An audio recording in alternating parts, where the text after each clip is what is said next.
senang ya bisa ketemu dengan Ibu Bapak, dan ini sebenarnya kalau dibilang kebetulan ya bisa kebetulan, tapi di dalam Tuhan ada kebetulan ya.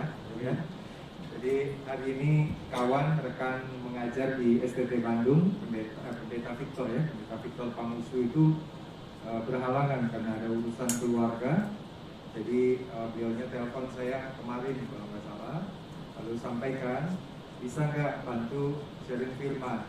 Saya karena sering lewat di depan ini, biasa dari STTB kalau mau ke selatan kan lewat sini paling gampang ya.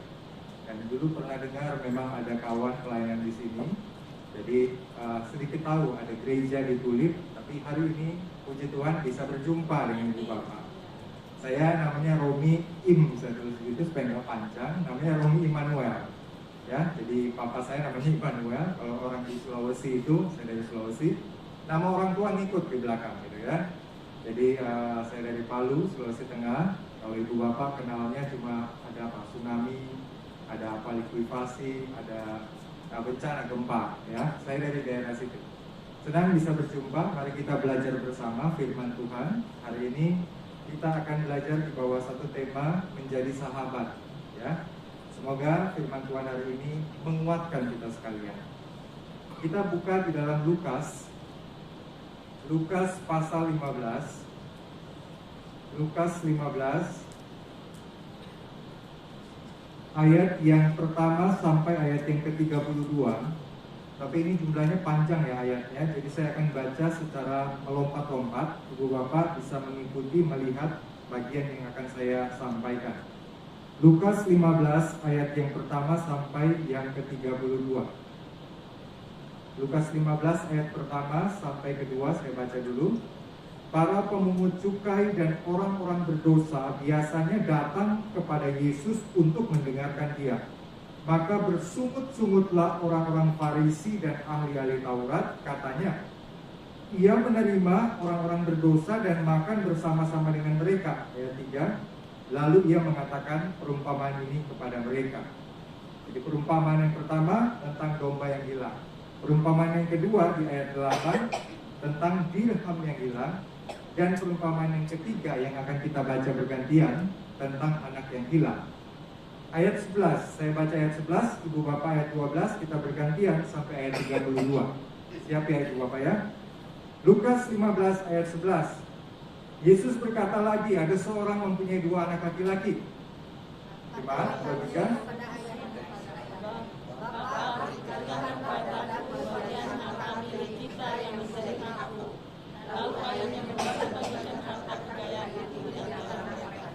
Beberapa hari kemudian anak bungsu itu menjual seluruh bagiannya itu, lalu pergi ke negeri yang jauh. Di sana ia memboroskan harta miliknya itu dengan hidup berfoya-foya.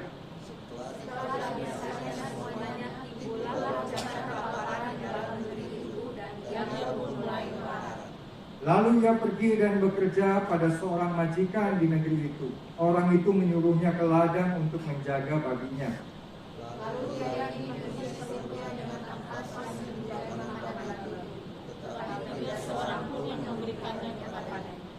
Lalu ia menyadari keadaannya, katanya, betapa banyaknya orang upahan bapakku yang berlimpah-limpah makanannya, tetapi aku di sini mati kelaparan.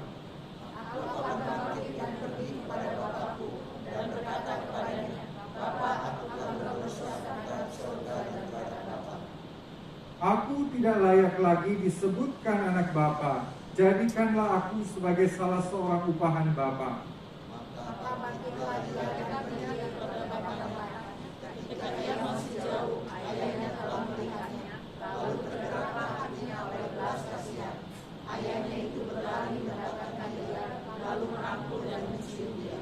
Kata anak itu kepadanya, Bapa, aku telah berdosa terhadap sorga dan terhadap Bapa. Aku tidak layak lagi disebutkan anak Bapa. Tetapi ayah itu berkata kepada hamba-hambanya, lekaslah bawa kemari jubah yang terbaik, pakaikanlah itu kepadanya, dan kenakanlah cincin pada jarinya, dan sepatu pada kakinya. Dan ambillah anak lembu tambun itu, sembelihlah ia, dan marilah kita makan dan bersukacita. Sebab anak ini telah mati dan menjadi hidup kembali. ia telah hilang dan didapat kembali. Maka mulailah mereka bersukaria. Tetapi anaknya yang sulung berada di ladang, dan ketika ia pulang di dekat rumah, ia mendengar bunyi seruling dan nyanyian tari-tarian. Lalu ia memanggil salah seorang hamba dan bertanya kepadanya, apa arti semuanya? Jawab hamba itu, adikmu telah kembali dan ayahmu telah menyembelih anak lembu tambun, karena ia mendapatkannya kembali dengan sehat. Maka marahlah anak sulung itu, dan dia tidak mau masuk. Lalu ayahnya keluar dan berbicara dengan dia.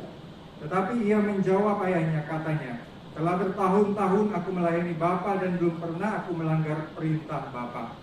Tetapi kepadaku belum pernah Bapa memberikan seekor anak kambing untuk bersukacita dengan sahabat-sahabatku. Tetapi kalau saja datang anak Bapa yang telah memboroskan harta kekayaan Bapa bersama-sama dengan pelacur-pelacur, maka Bapa menyembelih anak lembu tambun itu untuk dia.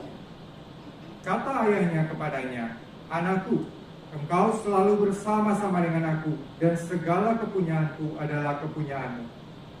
Kita patut bersukacita dan bergembira karena anak hilang dan menjadi hidup kembali.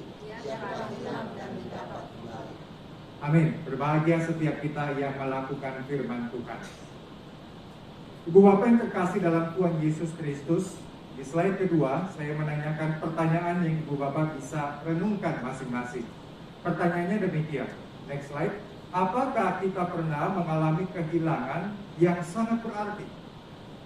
Setiap orang punya banyak kehilangan, dan hidup ini diisi dengan banyak rentetan kehilangan di dalam hidup ini.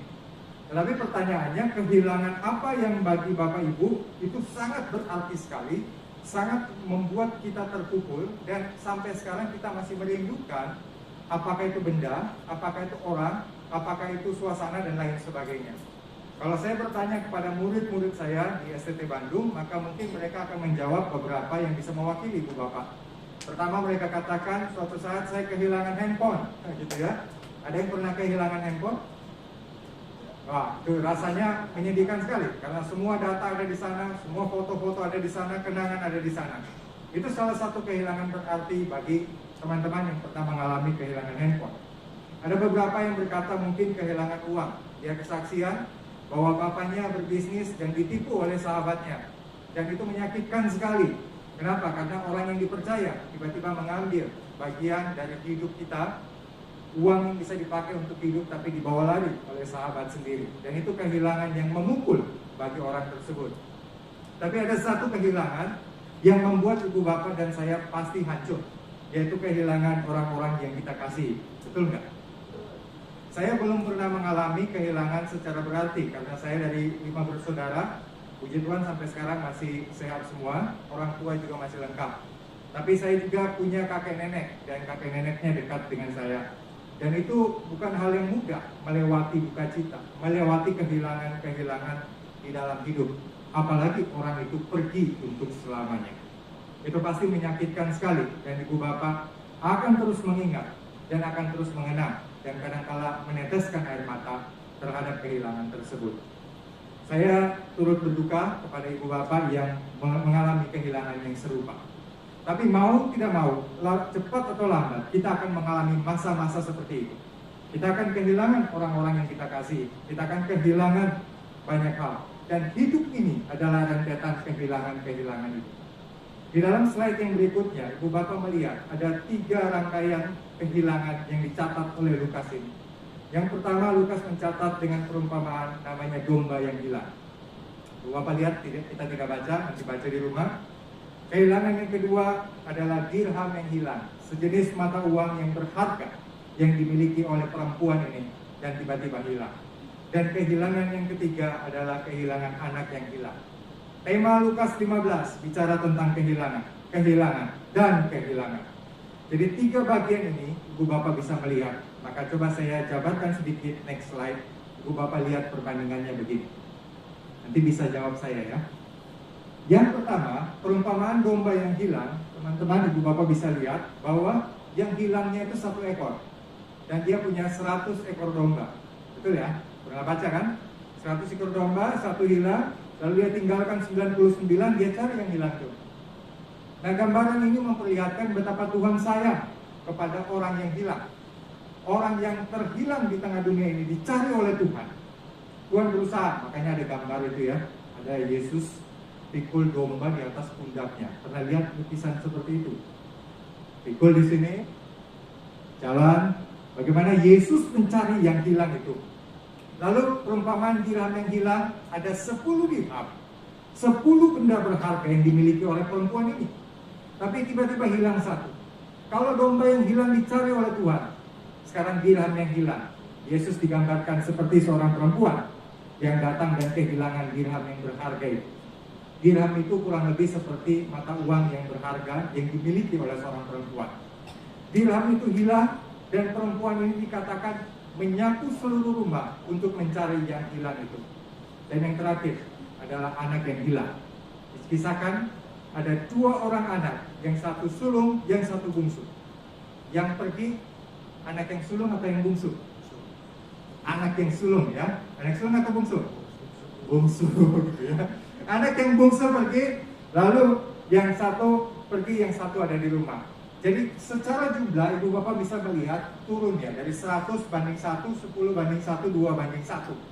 Maka prinsip yang kita dapat dari setiap perumpamaan ini ceritanya mirip-mirip.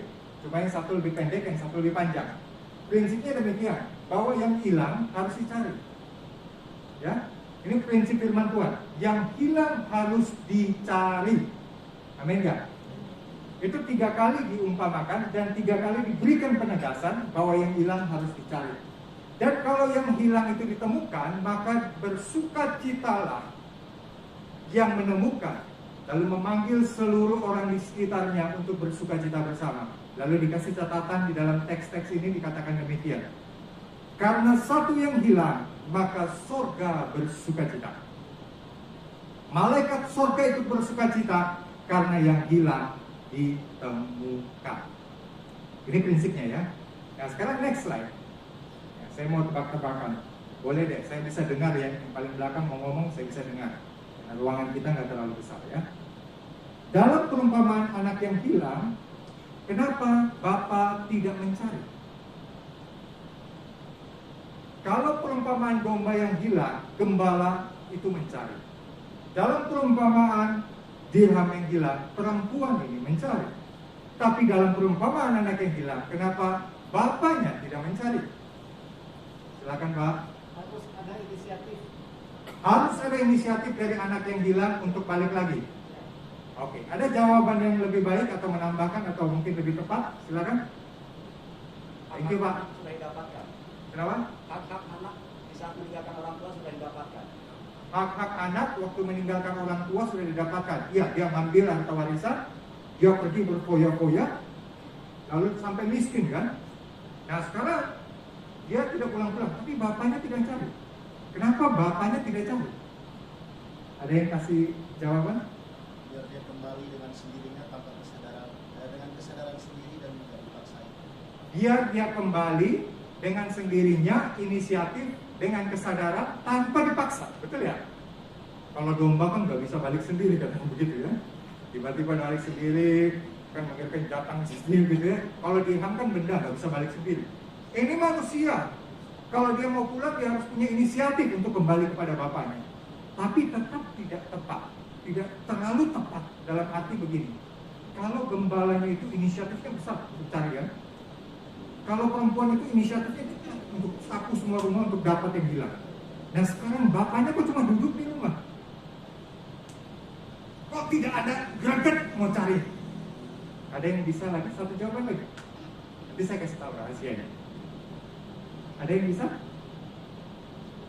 Pak, silakan. Karena anaknya sudah dewasa dan bapaknya berdoa. Bapaknya doa ya, bukan berarti tidak ada keinginan. Pingin juga kan? Rindu anaknya balik, betul ya? Iya, makanya lihatin dari satu rumah itu. Makanya di sini catatannya nunggu kan? Nunggu, lihat, duduk di sana. Jangan-jangan nanti anak saya pulang dan kembali. Itu jawaban yang paling mendekati. Tapi saya mau kasih jawaban. Oke, kita jawaban terakhir. Anaknya perlu bertobat. Kalau sudah bertobat, dia pasti balik sendiri. Beda kayak domba ya. Beda kayak dirham. Tapi saya kasih jawaban. ini bapak ini punya berapa anak? Kalau bapaknya sudah tua, harusnya yang cari adiknya siapa? Kakaknya. Kalau kakaknya ini ngerti isi hati bapaknya, kalau kakaknya ini paham bagaimana bapaknya itu betul-betul merindukan agar anaknya ini bisa pulang, maka kakaknya ini akan mencari adiknya yang hilang untuk menyenangkan hati bapaknya. Betul nggak ya? Nah, perumpamaan ini diberikan oleh Tuhan Yesus dengan sebuah penegasan, dengan sebuah latar belakang seperti ini. Ada orang Farisi, lalu ada pemungut cukai, orang berdosa. Yesus makan sama pemungut cukai dan orang berdosa. Orang Farisinya ngamuk-ngamuk. Kamu kok bisa makan sama orang-orang yang seperti itu? Orang-orang yang di dalam struktur masyarakat adalah orang berdosa. Kenapa kamu bisa makan? Lalu mereka mencibir Yesus. Mereka bersumut-sumut, catatan Alkitab. Tapi Yesus memberikan 3 perumpamaan. 3 perumpamaan ini untuk membuka mata kepada orang Farisi itu, bahwa sebenarnya engkau anak sulung Tuhan. Engkau bukan siapa-siapa. Engkau adalah orang yang mengenal Tuhan, orang yang mengenal isi hati Tuhan. Harusnya engkau bukan mencibir kalau saya makan bersama orang berdosa, tapi justru engkau harus menjangkau orang berdosa supaya dibalik dan dibawa kembali kepada Bapa. Ini teguran Tuhan kepada orang Farisi yang bersungut-sungut pada waktu itu. Sehingga kalau kita kembali ke tema kita supaya tidak terlalu panjang, next slide. Ibu bapak bisa melihat ada catatan begini di Alkitab. Ini catatan kata sahabatnya muncul secara literal. Lukas 15 ayat 1 sampai 2. Perumpamaan ini adalah sindiran, teguran bagi orang Farisi dan ahli Taurat karena mereka bersungut-sungut melihat Yesus menerima bersahabat dengan orang berdosa dan makan bersama dengannya. Maka kesimpulannya begini, next slide. Yesus tidak mengidentifikasi orang berdasarkan profesi, next slide, juga tidak menajis-najiskan orang, tetapi melihatnya sebagai manusia, mengampuni dan membangun relasi. Ibu bapak, kalau kita mau bersahabat dengan orang, jangan lihat-lihat apa baju yang dia pakai, apa profesi dia. Bahkan jangan lihat-lihat dia ini orang berdosa ini. Dia ini orang yang pernah dipenjara. Kalau kita nggak mau bersahabat dengan dia, kita tidak seperti Yesus. Kenapa? Kita jadi seperti orang Farisi yang mengkotak-kotakan orang. Oh, dia sukunya beda, saya sukunya beda. Oh, orang ini tidak terlalu begitu masuk level saya, jadi saya nggak mau bergaul dengan dia. Nggak bisa begitu. Kalau kita bicara menjadi sahabat, persahabatan yang Yesus tawarkan adalah persahabatan yang radikal seperti ini. Di mana kita tidak lagi menajis-najiskan orang, kita tidak lagi menggolong-golongkan orang berdasarkan profesi. Kadang-kala kalau masuk di perumahan itu sakit hati juga ya. Kenapa? Saya kesini kan suka naik motor kemana-mana di Bandung karena macet ya. Kalau kita naik motor itu ditanya macam-macam gitu ya. Tanya macam-macam, diminta KTP, minta apa segala macam, difoto lagi gitu ya. Tapi kalau bapak ibu naik mobil, dari jauh itu dia sudah hormat. Silakan masuk ya. Ini kan bukan sikap yang Yesus ajarkan kepada kita. Waktu saya pelayanan di Surabaya, gereja kami itu belakangnya itu tempat pengumpulan sampah. Jadi kompleksnya gede. Jadi mereka merancang gereja ini supaya bisa didatangi oleh orang-orang middle up, orang-orang kelas atas. Jadi perumahannya dibuat di perumahan mewah, lalu mereka buat gedung bagus, lalu supaya orang-orang perumahan itu ikut gereja ke situ. Tapi di belakang perumahan ini ada tempat pengumpulan sampah. Dan di sana banyak orang yang tinggal sangat sederhana, yang berbeda sekali dengan orang yang tinggal di perumahan ini. Dan mereka datang beribadah ke gereja itu juga. Mereka jalan kaki, tiap sore jam 5 mereka datang dan beribadah di situ. Karena di sini orang-orang gede semua, orang-orang yang kaya, sambut, terima. Saya lihat dengan mata kepala saya sendiri, Ibu Bapak. Waktu orang-orang sederhana itu salam, dan masuk ke belakang. Orang yang menerima tamu ini langsung pergi ke toilet. Ngapain? Cuci tangan. Belum ada COVID. Tetapi saya melihat itu, hati saya sedih banget. Kenapa engkau pergi cuci tangan karena bersalaman dengan orang-orang yang di belakang itu? Rasanya tidak menghargai sekali. Dan ketika saya renungkan firman Tuhan ini, sebelum saya persiapkan di sini, saya merasa Yesus tidak seperti itu. Ya. Tuhan kasih Bapak Ibu berkat, puji Tuhan. Tuhan kasih Bapak Ibu penampilan yang good looking, puji Tuhan. Tuhan kasih Bapak Ibu hidup yang seperti ini, puji Tuhan. Tetapi jangan sampai hidup kita yang seperti itu justru menjadi kotak-kotak untuk orang lain kalau kita nggak mau berteman dengan orang lain. Nggak bisa begitu. Saya bersyukur banget di Bandung tidak seperti di beberapa kota. Sentimen ras itu kuat banget. Ya, Ibu juga tahu ya, kita di Sulawesi, apalagi di Makassar itu juga sentimen ras itu kuat banget. Kau golongan mana? Kau anaknya siapa? Sangat-sangat menyedihkan dan hidup seperti itu. Tetapi Tuhan ajar kita, kalau mau hidup seperti Yesus, bersahabat secara radikal. Gak usah dibeda-bedain.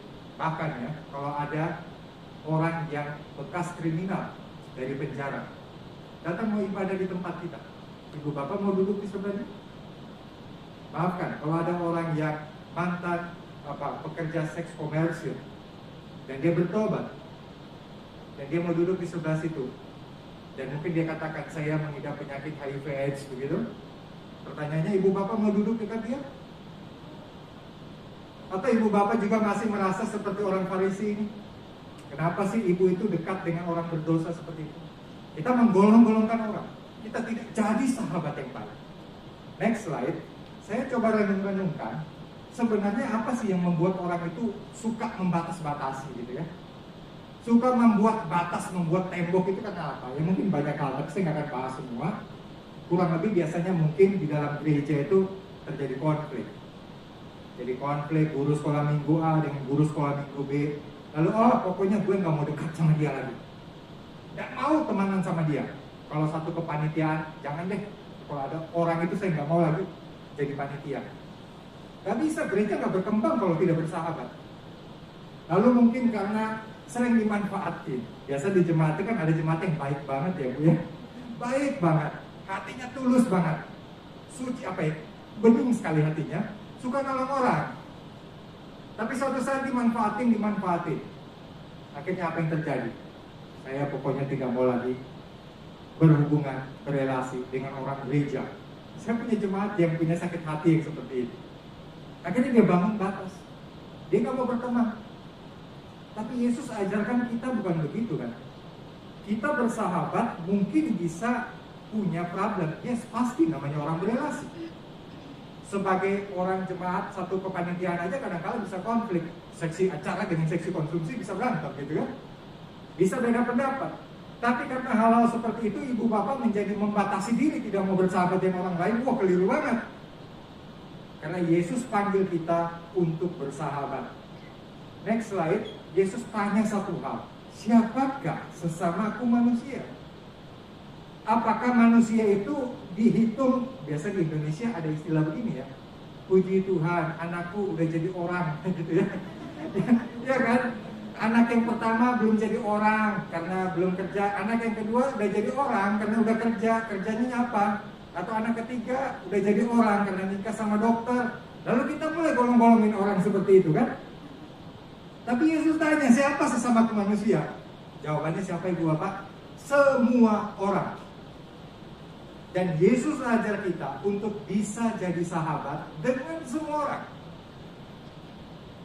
Kalau di daerah Surabaya itu orang itu kalau lihat kita itu, ini saya pengalaman pribadi ya, bukan general ya, tetapi pengalaman pribadi, bisa salah.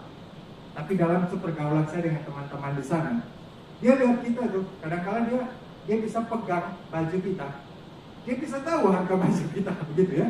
Karena dia bisa melihat bahwa orang ini level saya atau bukan. Kalau kita naik, ini anak pemuda ya, anak pemuda di Surabaya waktu saya pelayanan. Kita makan di kafe itu yuk. Jangan makan di kafe itu. Kenapa? Kafenya bagus, makanannya enak. Kenapa jangan makan di sana? Jawabannya apa? Karena yang parkir di sana motor semua. Kami nggak mau bergaul sama orang yang naik motor. kaget gitu ya. Kalau konsultasi anak pemuda kadang-kala mencari jodoh, itu saya tanya, kriteria jodoh bagi kamu apa? 1, orang kaya. 2, sekolah di luar negeri. Karena saya kuliah di luar negeri, saya mau pasangan saya di luar negeri juga. 3, Chinese. Chinese yang mana? Mau Hokkien, Teochew, Hokkien atau apa? Pokoknya Hokkien. Jadi gitu. Analisis gitu dalam hati saya begini. Pantesan susah banget dapat jodoh di sini, kriterianya berat banget begitu ya.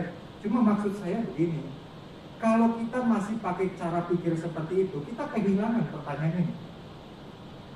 Padahal Yesus itu bersahabat dengan siapapun. Banyak hamba Tuhan sudah terlalu di atas, tidak pernah lagi ngomong sama tukang parkir. Sudah merasa di level atas. Itu bukan hamba Tuhan yang baik. Hamba Tuhan yang baik, hamba Tuhan yang jadi seperti Yesus, yang mau bergaul dengan siapapun. Oke, kita lanjutkan. Oleh sebab itu, next slide, ayat berikut ini, Yohanes 15 ayat 15, bicara begini. Aku tidak menyebut kamu lagi hamba, sebab hamba tidak tahu apa yang diperbuat tuannya, tetapi aku menyebut kamu sahabat.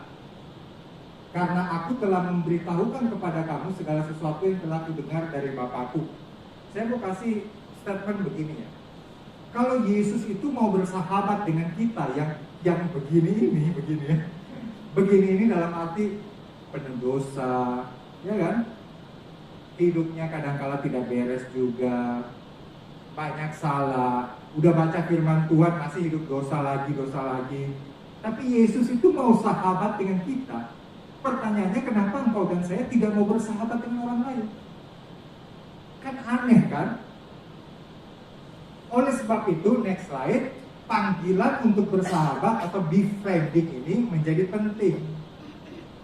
Saya mau kasih sedikit uraian 3 poin. Yang pertama, kalau engkau dan saya mau bersahabat, engkau dan saya siap ambil resiko. Kita bersahabat itu, orang kadang-kadang bisa saja orang pinjam duit sama kita kan? Pinjam duit, kalau sudah pinjam duit pasti jarang, susah pulangnya. Kalau ditagih lebih galak daripada yang minjamin gitu ya. Kalau kita bersahabat dengan orang, kadang-kadang harus direpotkan juga. Bu, saya sakit, saya perantauan di sini dibantu, tolong dong temani saya. Harus siap dong kalau mau bersahabat. Oleh sebab itu, nomor 2, kita butuh komunitas seperti ini untuk bisa membangun relasi dan persahabatan yang baik. Jangan sendiri. Kalau sebagai jemaat di sini, kalau ada temannya yang sakit, datang sama-sama. Dan yang terakhir, jangan lupakan akuntabilitas, artinya kalau dia salah, sahabat yang baik akan tegur. Amin enggak? Kalau berjemaat, kalau ada jemaatnya enggak benar, berani tegur enggak? Harus berani tegur. Ini persahabatan yang baik yang bisa mengimbangi kesaksian dan mengimbangi sikap hidup di hadapan Tuhan. Next slide. Nah, ini ada seorang yang bernama David. Dia bilang, kita kan biasanya mau poin 4 ya, poin 2, 3, dan 4, dan 5 ya. Mau pelayanan, mau pendampingan, mau konseling, mau bimbingan. Katanya David ini, kita bisa lakukan itu kalau kita melewati tahap yang pertama, namanya persahabatan Kristen. Jangan bilang kita mau mendampingi orang lain, mau konseling orang lain, kalau kita mau bersahabat. Saya datang di sini pertama kali, tapi puji Tuhan saya disambut oleh seorang ibu yang bersahabat banget. Buka lift, puji Tuhan, dikasih senyuman walaupun pakai masker, tetapi saya merasa diterima. Saya merasa ada orang yang bersahabat dengan saya. Dan akhirnya kita bisa melayani bareng-bareng. Tapi coba bayangkan di gereja ini, ketika ada orang baru datang, semuanya tidak pernah nyapa, tidak pernah negur. Maka hari ini datang, besok tidak akan datang lagi. Tetapi jemaat ini punya karakteristik yang baik untuk mau bersahabat dengan siapapun. Next slide. Nah, ini untuk kelas, rasanya saya lepas saja. Nanti saya kasih slide-nya, Ibu Bapak bisa baca sendiri ya. Next slide terakhir. Dicari anak sulung yang peduli pada adiknya yang hilang. Menjadi sahabat membuat orang dan diri kita menjadi utuh. kalau ibu bapak berteman dan bersahabat pilih-pilih sebagai orang Kristen, kita nggak jadi utuh. Kenapa? Karena Tuhan jadi sahabat kita, harusnya kita jadi sahabat untuk orang lain. Tapi kalau kita tidak melakukan panggilan itu, kita sedang menyangkal apa yang Tuhan lakukan kepada kita. Kalau kita menjadi sahabat, maka saya yakin gereja ini akan berkembang. Orang yang datang, disalamin, disenyumin, dikunjungi, kita menjadi sahabat yang baik. Orang tidak merasa terasingkan berada di tengah kita. Nah, ini pengalaman saya, karena saya baru pertama datang di sini. Tapi puji Tuhan, saya menemukan anak sulung yang punya hati yang mengasihi Bapa, yang mencari yang hilang dan membawanya kembali dan bersahabat dengan Dia. Pertanyaan saya untuk gereja dan jemaat di sini. Ibu bapak kenal ada jemaat yang sudah lama nggak datang di sini? Ada nama yang terlintas di pikiran ibu bapak? Ada orang-orang yang bapak ibu kenal lalu tidak pernah datang lagi ke gereja ini? Pertanyaannya, siapa yang mau pergi menjadi sahabat untuk dia? Kalau Bapa di surga merindukan dia untuk kembali ke sini, tapi ibu bapak juga diam aja di rumah, mager, malas gerak, berarti ibu bapak tidak mengerti hati bapak yang rindu dia dibawa pulang dan disatukan kembali di tengah-tengah komunitas kita. Saya berharap firman ini menjadi berkat untuk kita sekalian. Mulai doakan dan mulai kunjungi dan mulai bawa kembali untuk menyenangkan hati kita. Mari kita berdoa. Bapa di surga,